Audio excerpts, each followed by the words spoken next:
سيدنا النبي سيدنا النبي سيدنا النبي سيدنا النبي سيدنا النبي سيدنا النبي سيدنا النبي سيدنا النبي سيدي محمد.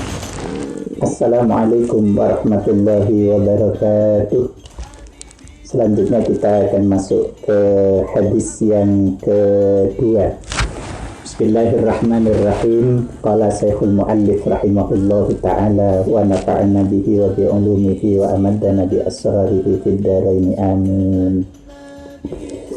Bismillahirrahmanirrahim. Al-hadisu as-sani. Ai hadza utawi ikilah hadis iku al-hadisu hadis as-sani kang nomor loro. An Umar dan riwayataking saking Sayyidina Umar radhiyallahu muga paring keridanan sapa Allah Gusti Allah anhu saking Sayyidina Umar aidan halih malih kaya hadis kang pertama hadis yang kedua ini juga diriwayatkan oleh Sayyidina Umar bin Khattab. Di hadis yang pertama kemarin redaksinya adalah An Amiril Mukminin Abi Hafsin Umar bin Khattab. Qala Syekhul Muallif aidan halih malih qala dawuh sapa Umar bin Khattab bainama ing dalem suwiji waktu nahnu utawi kita iku julusun lungguh inda Rasulillahi ing dalam sandingi Kanjeng Rasulullah sallallahu alaihi wasallam zata yaumin ing dalam suwiji dina iltala'a dumadaan muncul tiba-tiba muncul alaina ing atase kita sapa rajulun wong lanang syadidu bayadis siyadi kang banget putih klambine syadidu sawadis sya'ri turukang banget ireng rambute la yura ora den tingali alaihi ing atase rajul apa atharus safari labete pelungan wala ya'rifu lan ora weruh ing rajul minna saking kita sapa ahadun wong suwiji hatta jalasa sehingga lungguh sapa rajul ilan nabi maring Kanjeng Nabi Muhammad sallallahu alaihi wasallam fa asnada mungkonuli nyandarake sapa rajul rukbataihi ing dengkul lorone rajul den sandarake ira rukbataihi maring dengkul lorone Kanjeng Nabi wa wado alan nyelehake sapa rajul kafaihi ing epek-epek lorone rajul telapak tangan lorone rajul ala fakhilaihi ing atase pupu lorone Kanjeng Nabi wa qala lan ngucap sapa rajul ya Muhammad akhbirni paring hadar sapa sirani ing ingsun anil islami saking Islam. Hadis yang kedua diriwayatkan oleh Sayyidina Umar bin Khattab. Beliau bercerita bahwa suatu saat dia sedang duduk bersama Rasulullah Shallallahu Alaihi Wasallam. Dia sedang ngobrol jagongan nyantai. Kemudian iltala'a alaina rajulun, tiba-tiba datanglah seorang laki-laki yang penampakannya itu syadidu bayadis siyab. Dia menggunakan pakaian sangat putih dan disaksikan oleh Sayyidina Umar dia adalah orang laki-laki yang sangat hitam rambutnya. Namun ada yang aneh dari Sayyidina Umar bahwa dia datang tetapi tidak tahu dari mana arah asal kedatangannya. Tiba-tiba kemudian, dan bahkan itu disaksikan tidak hanya oleh Sayyidina Umar tetapi tidak ada satupun dari kalangan majelis bersama Rasulullah Shallallahu Alaihi Wasallam itu yang tahu dari mana sebenarnya dia datang. Dan tiba-tiba dia duduk di hadapan Rasul Sallallahu Alaihi Wasallam dan mempertemukan dua lututnya dengan lutut Kanjeng Nabi Muhammad Sallallahu Alaihi Wasallam dan meletakkan kedua tangannya, telapak tangannya di atas paha dari Rasulullah Sallallahu Alaihi Wasallam. Lalu kemudian dia menyampaikan beberapa pertanyaan. Pertanyaan yang pertama, ya Muhammadu akhbirni ahli Islam. Wahai Muhammad, ceritakan kepadaku tentang Islam. Ceritakan kepadaku tentang Islam. Maka pakola mengkonuli jawab dawuh sapa Rasulullah sallallahu alaihi wasallam, anta syahadat yen pemaksani sapa sira ing sak temene kelakuan iku la ilaha ora ana pangeran kang wajib den sembah kelawan hak iku maujud illallahu amin Gusti Allah wa anna Muhammadan lan sak temene Kanjeng Nabi Muhammad iku Rasulullah utusane Gusti Allah. Wa tuqima lan yen tentu menengati sapa sira as-shalata ing salat wa tu'tiyalan yen to nekani utawa bayar sapa sira az-zakata ing zakat wa tasumalan yen to poso sapa sira Ramadan ing wulan suci Ramadan wa tahujjalan yen to haji sapa sira al-baita ing Baitullah ing istata'ata lamun puasa sapa sira ilaihi maring Baitullah atane sabilan dalane apane sabilan dalane qala ngucap sapa rajul sodakta bener sapa sira ifa'an sikna mongko gawok sapa kita maka kita terheran-heran lagu maring sikape rajul yas'aluhu takon sapa rajul ing Kanjeng Nabi wa yusaddiqu lan benerake sapa rajul ing Kanjeng Nabi. Nah, seorang laki-laki itu kemudian bertanya kepada Rasul Sallallahu Alaihi Wasallam tentang apa itu Islam. Karena itu kemudian Nabi Sallallahu Alaihi Wasallam menjawab tentang 5 pilar-pilar atau rukun-rukun Islam. Yakni yang pertama adalah membaca 2 kalimat syahadat dan meyakini dengan sepenuhnya bahwa tidak ada Tuhan selain Allah dan Nabi Muhammad adalah utusan Allah. Yang kedua adalah bersedia untuk melaksanakan sholat, membayar zakat, berpuasa di bulan suci Ramadan, dan berhaji ke Baitullah jika diberi kemampuan untuk menempuh perjalanan itu. Nah, tiba-tiba kemudian seorang laki-laki ini membenarkan apa yang disampaikan oleh Rasulullah Sallallahu Alaihi Wasallam. Maka kami semua menjadi terheran-heran atas sikap yang dilakukan oleh seorang laki-laki itu. Dia bertanya kepada Nabi, tetapi setelah Nabi memberikan jawaban, dia membenarkan dari jawaban itu.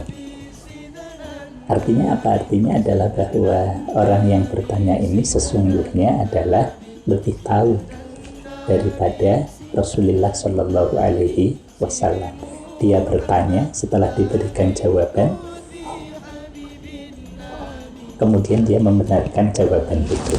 Itu kan berarti yang tanya itu lebih tahu daripada yang memberikan sebuah jawaban. Nah, hadis ini menjadi penting bahwa ada teori dan metodologi dalam mengajar itu, ya QA, ya question and answer. Jadi ada pertanyaan kemudian diberikan sebuah jawaban. Metodologinya adalah tanya jawab. Ini sesungguhnya juga metodologi yang diajarkan oleh malaikat Jibril kepada para sahabat melalui Rasulullah Sallallahu Alaihi Wasallam.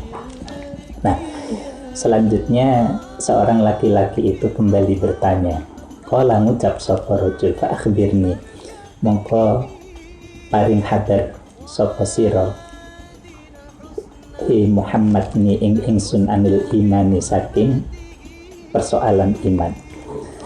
Qala dawuh sapa Kanjeng Nabi, antuk mina yen to iman sapa sira billahi kelawan Gusti Allah wa malaikati lan pira-pira malaikati Gusti Allah, wa kutubihi lan pira-pira kitab Gusti Allah, wa rusulihi lan pira-pira utusane Gusti Allah, wal yaumil akhir lan dina akhir, wa tu'minu lan iman sapa sira bil qadari kelawan qadar, kelawan pasti ketetapan khairihi rupane bagus-bagus qadar, wa syarrihi lan ala-alane qadar. Qala ngucap sapa rajul sadaqta, bener sapa sira. Nah, di poin yang kedua, seorang laki-laki itu menanyakan tentang pilar-pilar iman yang oleh Kanjeng Nabi kemudian dijawab dengan 6 pilar. Yang pertama adalah iman kepada Allah, iman kepada malaikat-malaikatnya, kitab-kitabnya, utusan-utusannya, iman kepada hari akhir, dan mengimani qadar atau qada dan qadar, baik yang baik maupun yang buruk.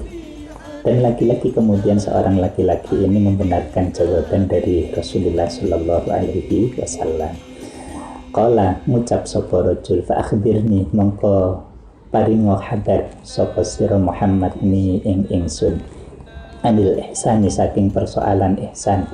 Qala dawu sapa Kanjeng Nabi anta buddha yen to nyembah sapa sira Allah ing Gusti Allah ka'annaka kaya-kaya sak temene sira iku tarahu ningali sapa sira ing Gusti Allah, fa illam takun mongko lamun ora ana sapa sira iku tarahu ningali sapa sira ing Gusti Allah, fa innahu mongko yakino sak temene Gusti Allah iku yaraka mirsani sapa Gusti Allah ing sira.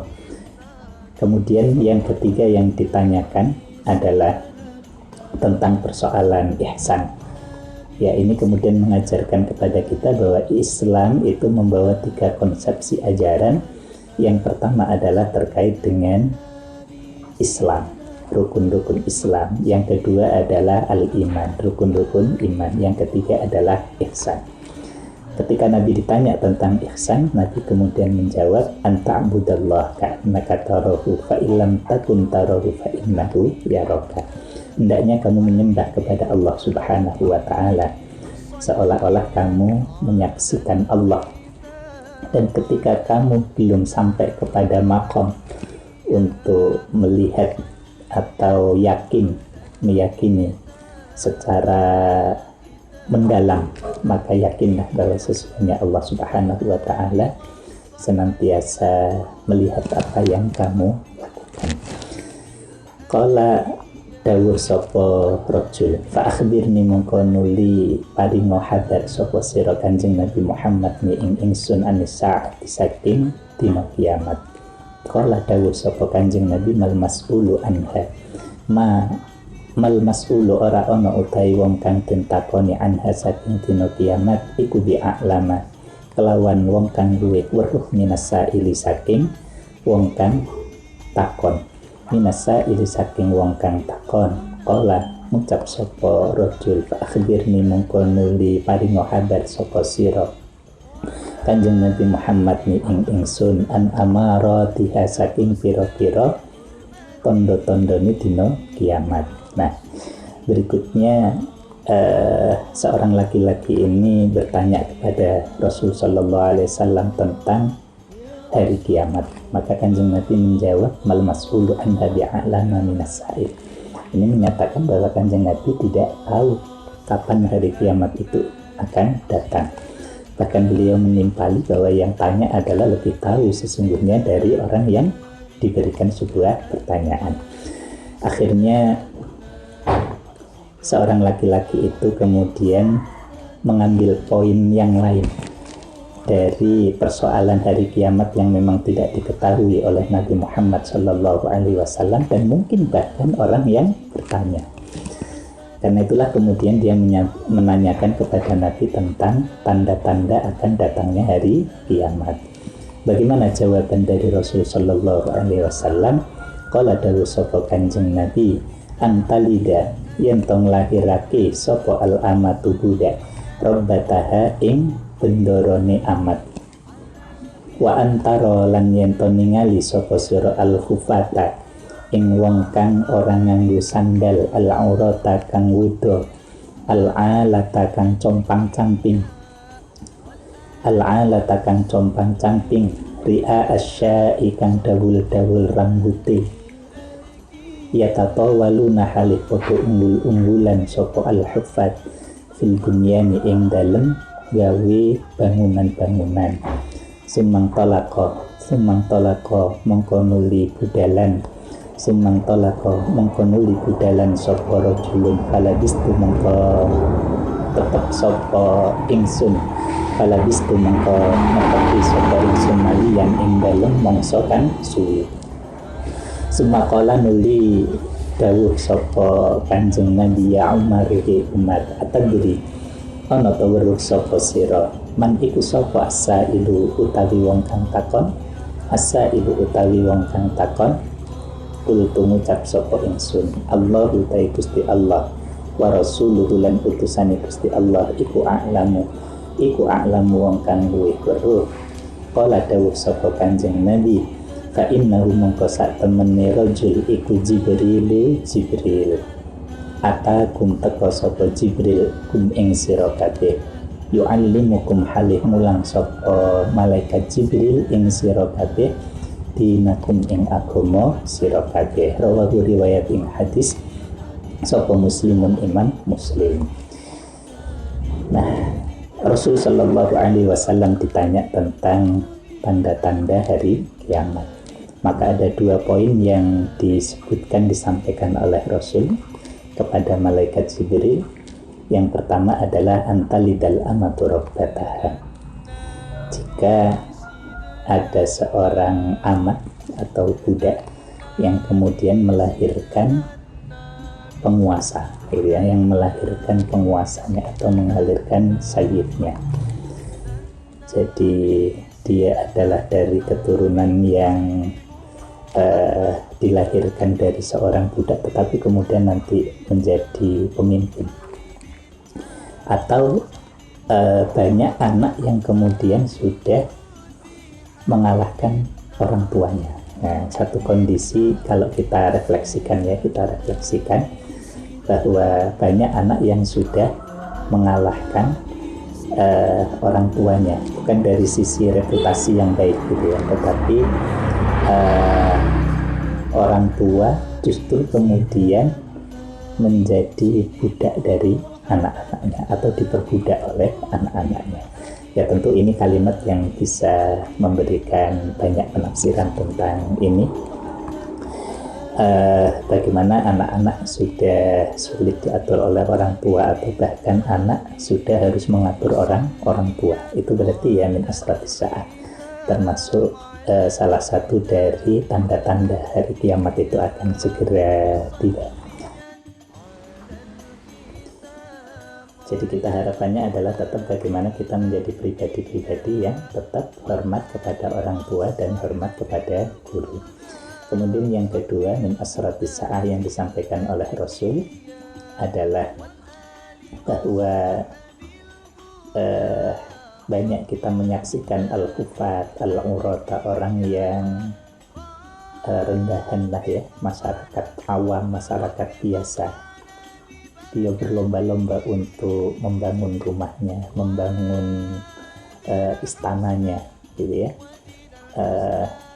Ya tatawaluna fil bunyan, tinggi-tinggian di dalam membangun rumah, padahal dia termasuk golongan orang-orang yang rendah. Jadi obsesinya adalah penampilan zahir, casing kehidupan di dunianya, bahwa dia menampakkan kesuksesannya itu adalah dengan menggunakan monumen-monumen meninggikan bangunan-bangunan, bukan obsesi untuk menilai satu kesuksesan dalam hidup itu adalah lebih bersifat batiniah, tetapi dia lebih mengedepankan casing atau tentang simbol-simbol dalam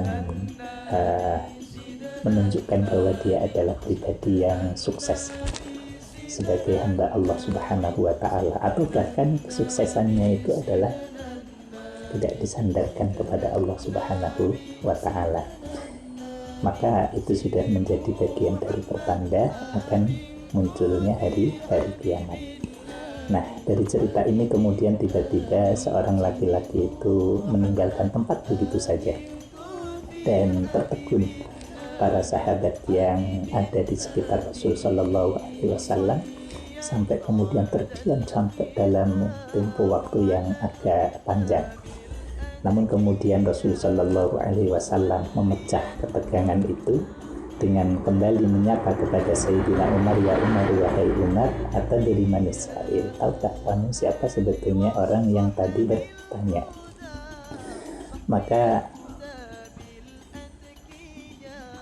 Sayyidina Umar berkata, Allah Rasulu a'lam, Allah dan Rasulnya adalah yang lebih tahu.